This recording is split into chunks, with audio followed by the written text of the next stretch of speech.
Sebuah mobil bermerek BMW berwarna hitam terjun bebas dari Jalan Tol Krian Gresik yang belum jadi pada Sabtu, 5 April 2025.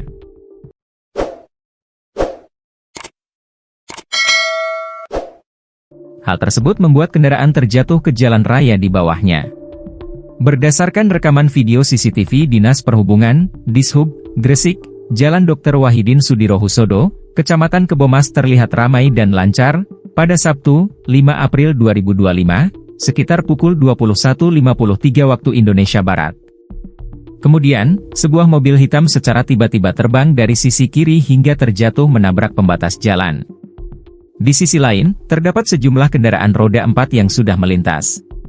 Sementara itu, kamera CCTV lain merekam dari arah datangnya mobil dengan nomor polisi P805 ini tersebut. Kendaraan itu melaju dari sebuah jalan tol yang ada di atas jalan raya. Selanjutnya, mobil tersebut terus melaju sampai menuju ke ujung dari jalan tol tersebut. Akhirnya, kendaraan itu terbang hingga terjatuh ke jalan raya yang ada di bawahnya. Mengenai peristiwa tersebut, Kanit Gakum Satlantas Polres Gresik, Ibda Aswoko, membenarkannya. Kendaraan itu tengah dinaiki oleh 2 orang ketika terjun dari tol Krian Gresik.